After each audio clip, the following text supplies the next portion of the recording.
I love you. You are sweet and my perfect match. The gun wasn't pointed at Mitchell's head. It was pointed at her heart, and somehow that felt more honest. Dimitri's smile was all teeth and malice as he pressed the barrel harder against her chest, right where her oversized sweater couldn't hide the way her body had always betrayed her. "Look at you," the Russian said, his accent thick with contempt. "Fat little African girl playing dress-up in dead woman's diamonds. You think Kang Minho loves you? Men like him don't love women like you. They use you. And when I pull this trigger, he'll forget you existed by morning." Across the warehouse, Minho stood with his hands raised, surrounded by 8 guns, blood trickling from a cut above his eye. But his gaze never left Mitchell's face. And when he spoke, his voice carried the kind of certainty that made grown men fear him. "Shoot her, and you'll spend your last moments watching me dismantle everyone you've ever loved with my bare hands. But before you do..." His jaw clenched, and Mitchell saw something raw break through his controlled exterior. "Know that she's not just someone I love. She's the only person in 15 years who looked at me and saw a man instead of a monster. She's the woman who taught me that being powerful means nothing if you're empty. And if you think I won't trade my entire empire, every dollar, every connection, every drop of blood I've spilled to build this life, for 30 more seconds of her breathing, then you don't understand what love has made me." Mitchell's tears fell silently. How had a chance encounter 3 months ago led to this? How had the man who terrified an entire city become the only person who made her feel beautiful? And how do you survive losing something you never believed you deserved in the first place? Welcome back to Ken Romance Stories, where we bring you tales of love that shatter expectations and prove that the heart wants what it wants, regardless of what the world says you deserve. I'm your narrator, and today's story is about Mitchell, a brilliant graduate student who spent 26 years believing her body made her unlovable, until a dangerous Korean crime lord looked at her curves and whispered 2 words that changed everything. "You're sweet." Before we dive into how a struggling student from Lagos became the most protected woman in New York's underworld, we have something special for you. We're releasing an exclusive PDF, 50 powerful affirmations for women who've been told they're too much. If you want early access, comment "I am enough" below, and we'll make sure you're first to receive it. Now let me tell you about the night Mitchelle Eze's world collided with Kang Minho's, and how an envelope of cash became a love story nobody saw coming. 3 months earlier, Mitchell sat in her studio apartment in Washington Heights, staring at the envelope like it might explode. $5,000 in cash. No name. Just a note in handwriting so elegant it belonged in a museum. "For winter coat. You deserve warmth." A neighbor who notices. Her hands trembled as she counted the bills for the 4th time. This was rented for 3 months. This was the payment she owed on her student loans. These were groceries that weren't rice and beans. This was a winter coat that actually kept out the cold instead of the threadbare thing she'd been wearing for 5 years. This was also potentially drug money, blood money, or some kind of trap that would destroy what little stability she'd managed to build. Mitchell looked at her reflection in the window. Dark skin that glowed even under fluorescent poverty. Natural hair she couldn't afford to maintain properly, pulled back in a simple bun. A body that her ex-boyfriend Cheek had called an embarrassment, that her aunties in Lagos called too much, that the world had taught her to apologize for every time she walked into a room. At 5'5" and 220 pounds, Mitchelle Eze had learned that invisibility was safer than hope. that taking up less space meant less disappointment, that men like the one she'd seen getting out of that Mercedes last night, men who looked like they were carved from marble and wrapped in Tom Ford, didn't look twice at women who looked like her, except he had looked. For one impossible second before she'd jerked away from the window, their eyes had met, and she'd felt seen in a way that terrified her. Her phone buzzed. Her mother calling from Lagos. Mitchell answered with the guilt that came with every conversation. "Mama." "Mitchell, my daughter, how is school?" Her mother's Igbo-accented English always made her chest ache with homesickness. "Good, Mama. How is everyone? Your brother needs money for school fees. And your sister, the doctor says she needs glasses. I know you're struggling, but I'll send something next week." The lie came easily because the truth was harder. The truth was Mitchell had $43 in her account and a mountain of debt that grew larger every month. They talked for 10 more minutes, her mother's voice bright with pride about her daughter at Columbia University, getting her master's degree, making the family proud. Mitchell didn't mention that she'd skipped lunch for 3 days straight. Didn't mention that she was failing one of her classes because working 3 jobs left no time for studying. Didn't mention that she cried herself to sleep most nights, wondering if all this sacrifice would ever amount to anything except more debt and more disappointment. When she hung up, Mitchell looked at the envelope again. $5,000. Money that could change everything. Money she had no right to accept from a stranger. Money that came from a man who looked dangerous in a way that made her pulse race despite every self-preservation instinct screaming at her to run. She should return it. Should slip it back under his door with a polite note declining. Should pretend last night never happened. Instead, she found herself crossing the street at midnight, climbing the stairs to the building everyone knew was a front for something illegal, and standing outside apartment 3C with her heart hammering so hard she thought it might break her ribs. Before she could knock, the door opened. He stood there, tall and impossibly beautiful in casual clothes that probably cost more than her entire wardrobe. Black t-shirt stretched across shoulders that spoke of discipline and power. Gray sweatpants that should have looked casual but somehow looked calculated. Dark hair slightly mussed like he'd been running his hands through it. And those eyes.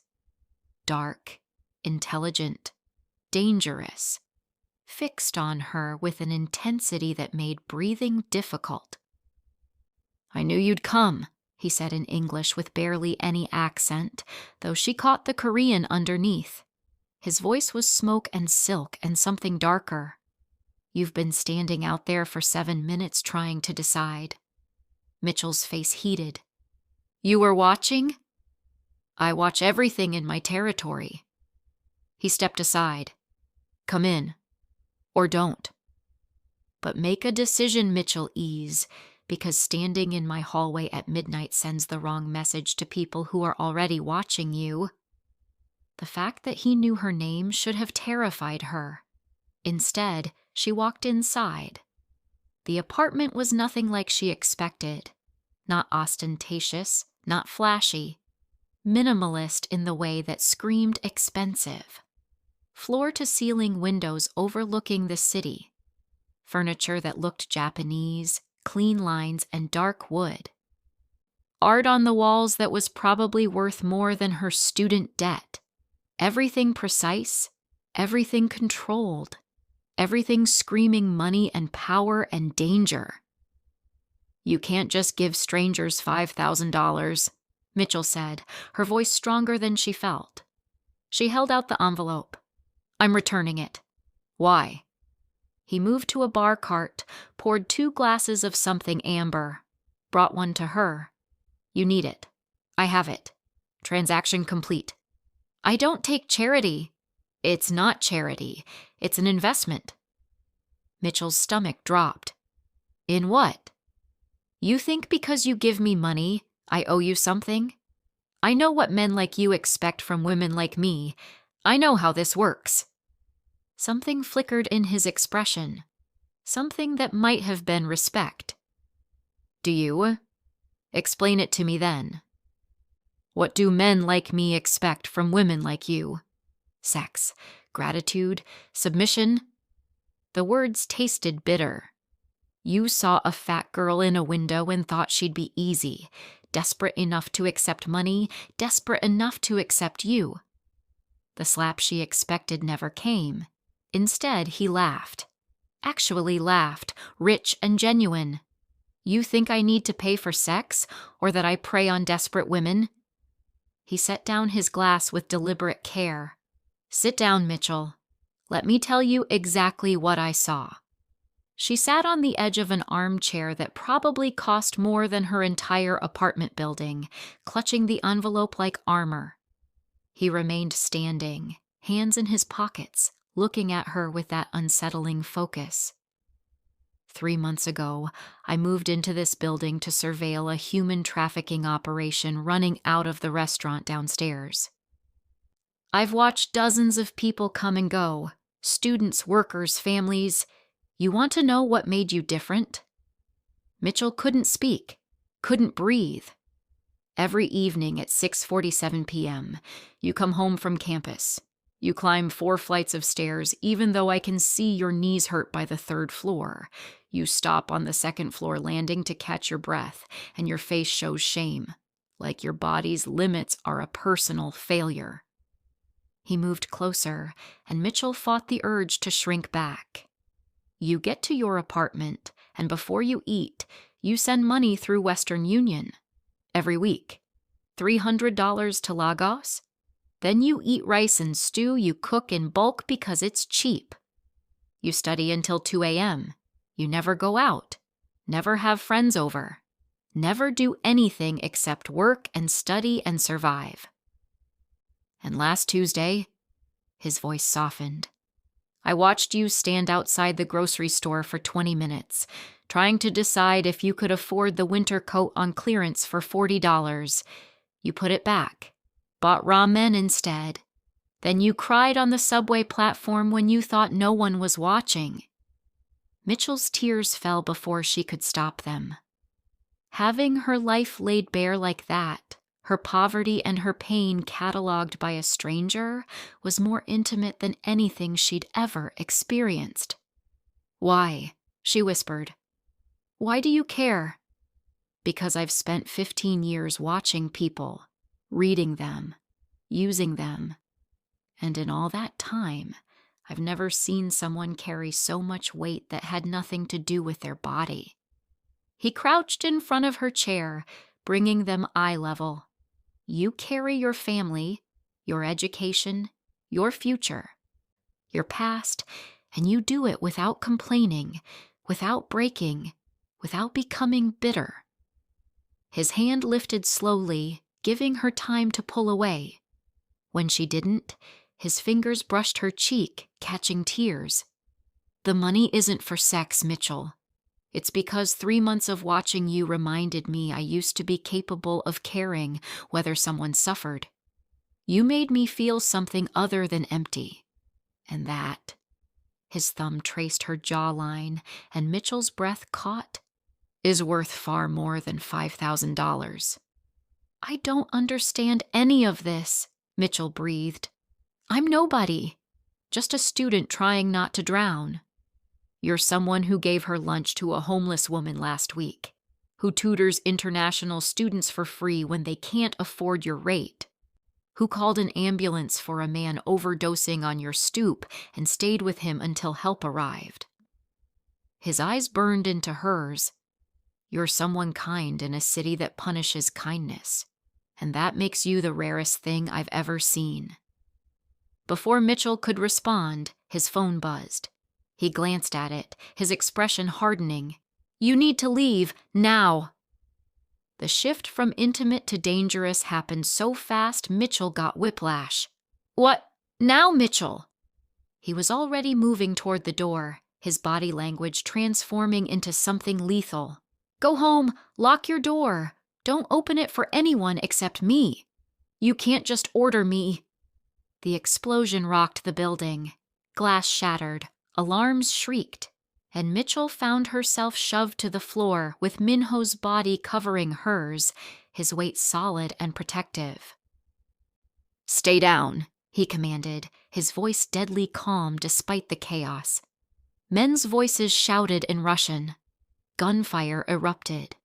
And Mitchell realized with sickening clarity that she'd walked into something far more dangerous than a rich man's interest. Minho moved with terrifying efficiency, producing a gun from somewhere, his entire demeanor shifting to something that made her understand why people feared him. "When I tell you to run," he said, eyes on the door, "you run to your apartment. You lock every lock. You get under your bed. You don't come out until I come get you. Understand?" "I don't. What's happening?" "Russians. They've been trying to take over this territory for months. Tonight they decided to make their move." He glanced back at her, and for a second that softness returned. "I'm sorry you got caught in this, but Mitchell, when I say run, you run. Promise me." She nodded, too terrified to speak. "Good girl." The door burst open. 3 men in black tactical gear flooded in. Minho moved like water and violence, each movement precise and brutal. Mitchell watched in horror as he disarmed one man, shot another, and broke the third's arm with a sickening crack, all in less than 10 seconds. "Now!" he shouted. "Run!" Mitchell ran. Stumbled down the stairs as gunfire echoed above her, burst into her apartment and locked every lock with shaking hands, crawled under her bed like he'd told her, the envelope of cash still clutched in her fist, and waited. The sounds of violence seemed to go on forever, shouting in languages she didn't understand. More gunshots, something heavy hitting the floor above her, then silence. Terrible, complete silence. Mitchell lay under her bed, sobbing quietly, convinced the dangerous man who'd looked at her like she mattered was dead, convinced his last act had been saving her life, convinced she'd never know why he cared. The knock on her door 2 hours later made her freeze. "Mitchell." Minho's voice, hoarse but alive. "It's me. Open up." She crawled out from under the bed, her body aching from tension and fear, unlocked the door with shaking hands. He stood there covered in blood, not all of it his own, with a cut above his eyebrow and bruises already forming on his jaw. Behind him stood 2 other Korean men, equally battered, equally dangerous. "Are you hurt?" His hands were on her immediately, checking her over with professional efficiency. "I'm fine. You're the one you're bleeding." "Not my blood." "Mostly." He turned to his men, speaking rapid Korean. They nodded and disappeared down the hall. Then Minho looked back at her, and something in his expression made her breath catch. "I need you to understand something. What happened tonight? That's my world. Violence, danger, blood. It's what I am. What I do, and you deserve better than getting caught in crossfire because some Korean crime lord decided you were interesting." "Crime lord?" Mitchell repeated weakly. "That's what you are?" "That's what I am." He stepped back, putting distance between them. "My name is Kang Minho. I control most of the underground economy in Washington Heights, Inwood, and parts of the Bronx. Gambling, protection, import-export of things customs doesn't need to know about. I'm not a good man, Mitchell. I've done things that would make you sick. And I'm telling you this so you understand why you need to stay away from me." Mitchell looked at him, really looked, at the blood on his clothes, at the gun still tucked in his waistband. at the bruises and cuts that said violence was his language, at the eyes that held 15 years of darkness. Then she looked at his hands, the same hands that had covered her protectively during the explosion, that had checked her for injuries with surprising gentleness, that had trembled slightly when he'd touched her face. "You saved my life tonight," she said quietly. "That's what good men do. Good men don't kill 3 people before breakfast. Bad men don't give strangers money for winter coats." Mitchell took a step toward him. "Bad men don't spend 3 months noticing someone's pain. Bad men don't tell women to run while they stay and fight." Something broke in his expression. "Mitchell, don't. Don't make me into something I'm not. I'm not. I'm seeing exactly what you are." Another step. "You're dangerous. You're powerful. You do terrible things. But you also noticed me when the entire world looks through me. You saw past my body to my heart, and you risked your life to protect someone you barely know." She was close enough now to see his pupils dilate. "So maybe you're not a good man, but maybe you're not as bad as you think. This is a mistake," he whispered, but his hands came up to frame her face like she was something precious. "You should be terrified of me." "I am terrified," Mitchell admitted, "but not of you. I'm terrified that for the first time in my life, someone sees me and doesn't look away.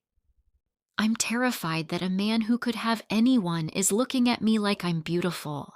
I'm terrified that this feeling, this impossible feeling, is going to disappear and I'll go back to being invisible." His forehead pressed against hers. "You could never be invisible. Not to me. From the moment I saw you in that window, trying to make yourself smaller, apologizing for existing, I couldn't look away. Why?" The question came out broken. "Why me? I'm not thin. I'm not beautiful. I'm not—" "Stop." His thumb covered her lips. "You want to know what I see? I see a woman with skin like midnight and eyes that hold universes. I see curves that make my hands ache to touch. I see strength in every step you take on knees that hurt. I see intelligence that earned you a place at an Ivy League school despite every obstacle. I see kindness that survives in a city designed to kill it." His hands tightened on her face. "You're not too fat, Mitchell. You're not too anything. You're exactly, perfectly, impossibly you. And that," his voice cracked, "that's the most beautiful thing I've ever seen." Then he kissed her.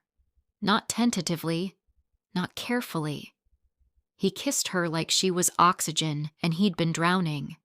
Like her curves were exactly what his hands were made to hold. Like every inch of her body was something to worship rather than apologize for. Mitchell melted into it, into him, tasting blood and desperation and something that felt terrifyingly like hope. When they broke apart, both breathing hard, Minho rested his forehead against hers. "This is insane," he said. "Completely insane. I've known you for 3 hours. You should mean nothing to me." "But I don't," Mitchell whispered. "Mean nothing. No, you don't." His hands slid down to her waist, settling on her hips like they belonged there. "And that's going to get us both killed." Over the next 3 months, Mitchell learned what it meant to be loved by a dangerous man. Minho didn't do anything halfway.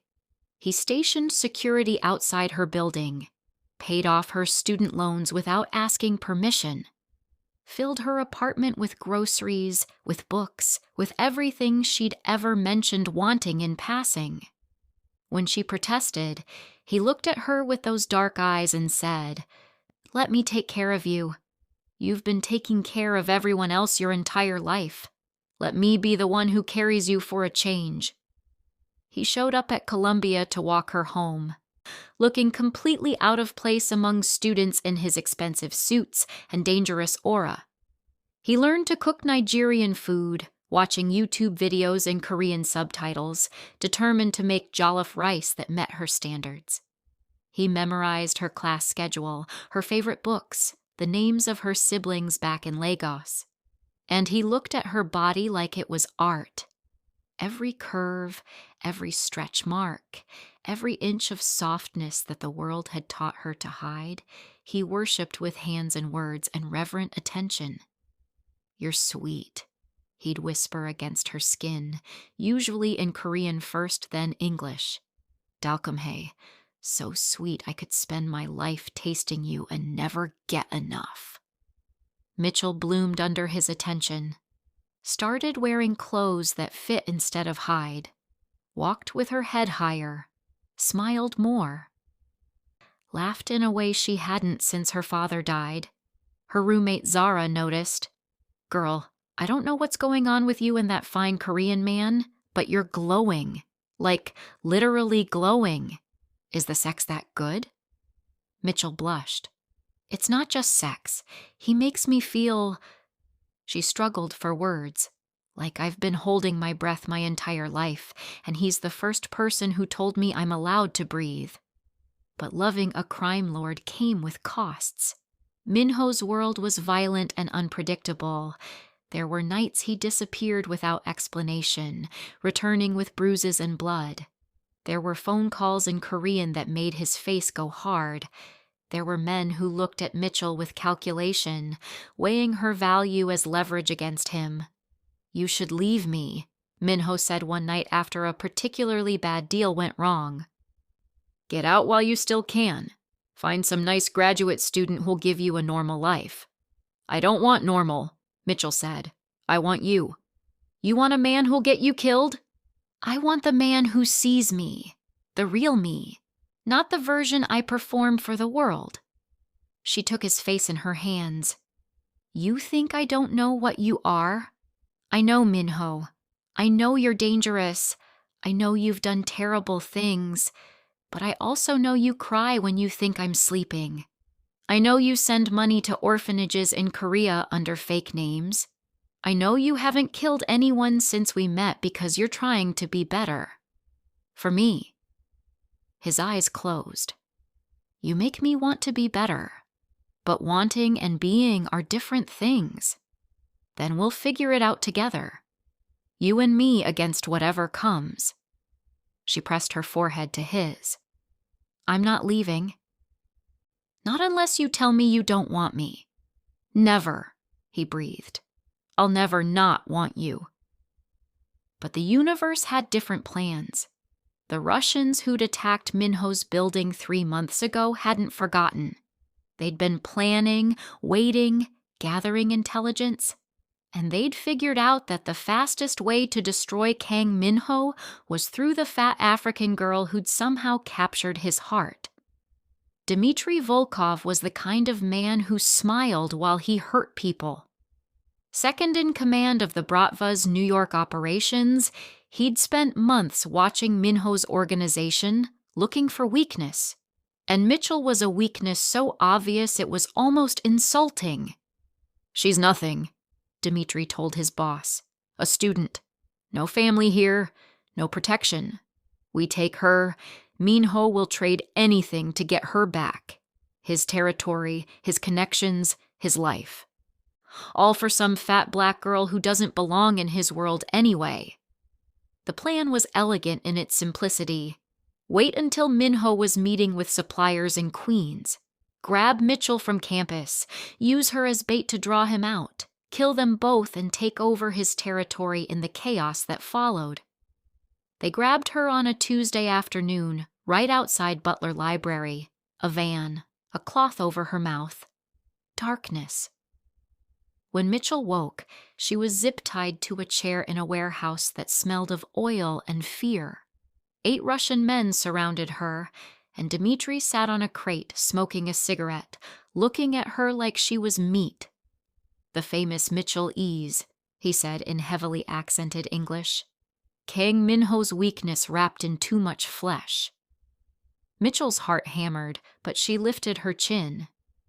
"If you know who I am, you know hurting me is a death sentence. Oh, we're counting on it. Dimitri smiled. We sent your boyfriend a photo. He's on his way, and when he gets here, we'll kill you both. But first, he stood moving closer. I want to understand what he sees in you.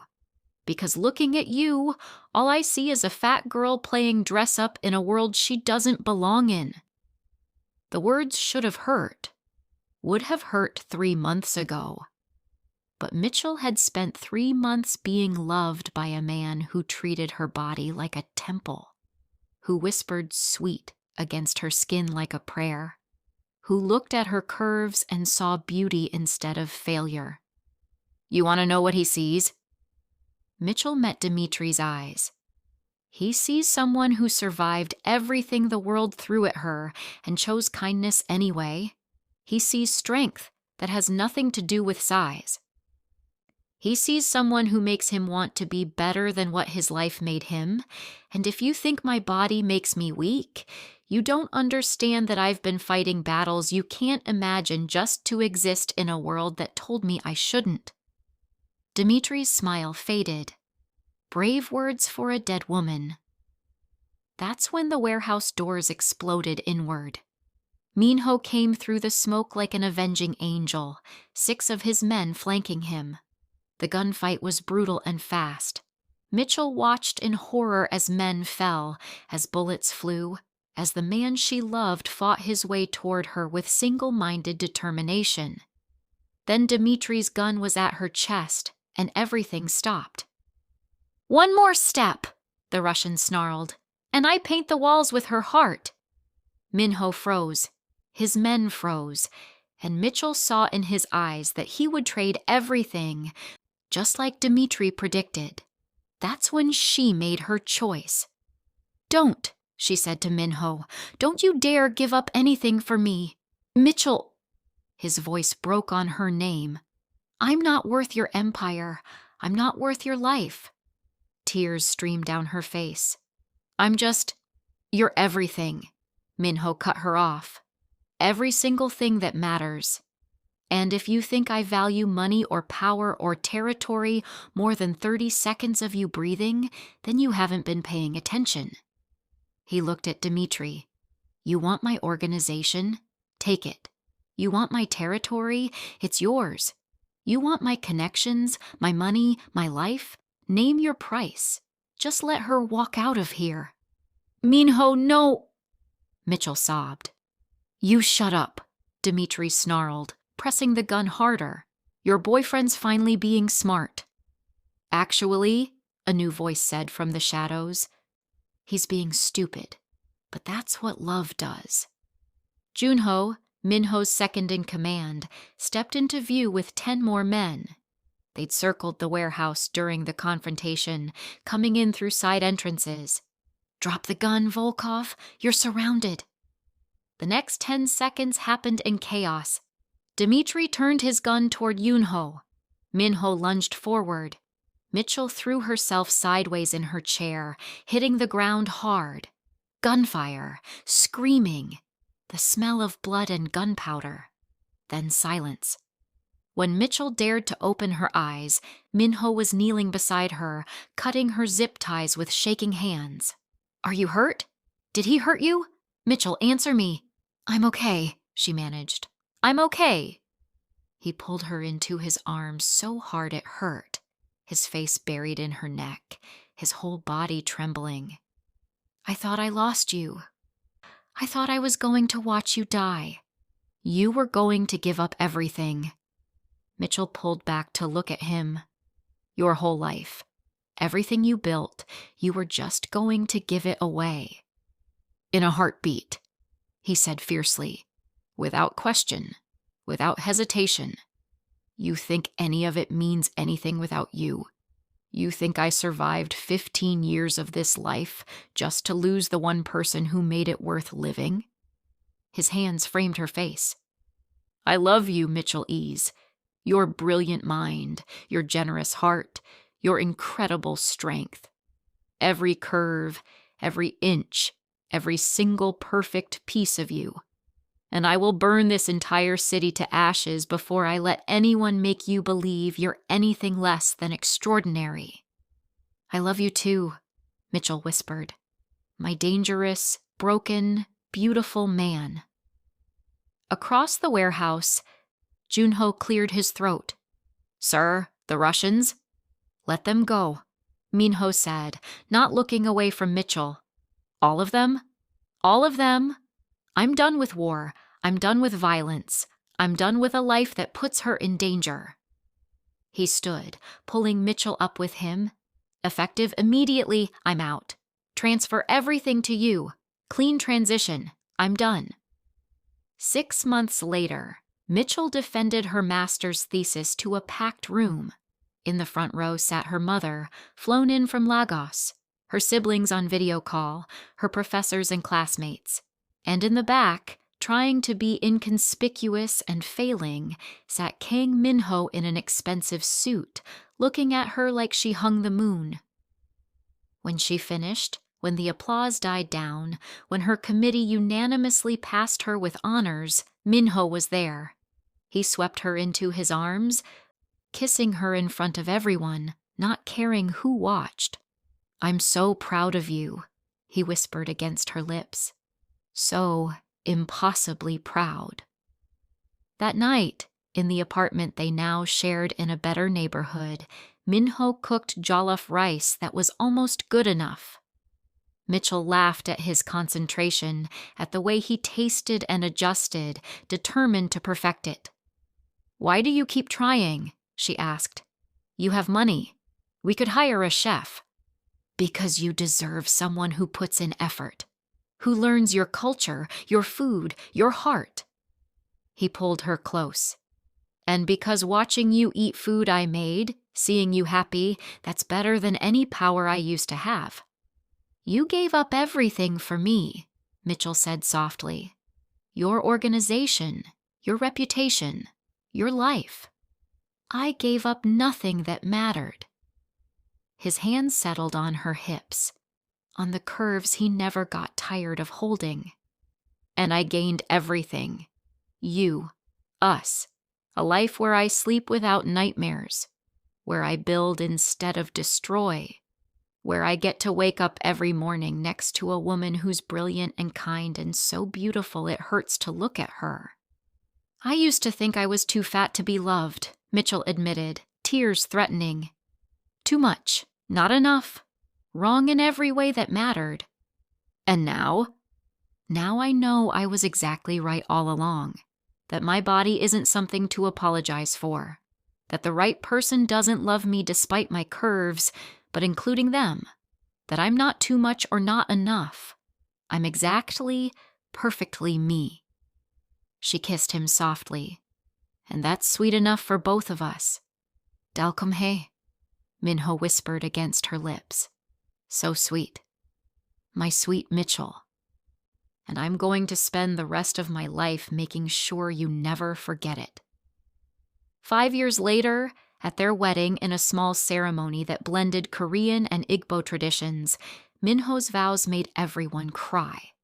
"I was a monster who forgot he was human until an extraordinary woman looked at me and chose to see past the darkness.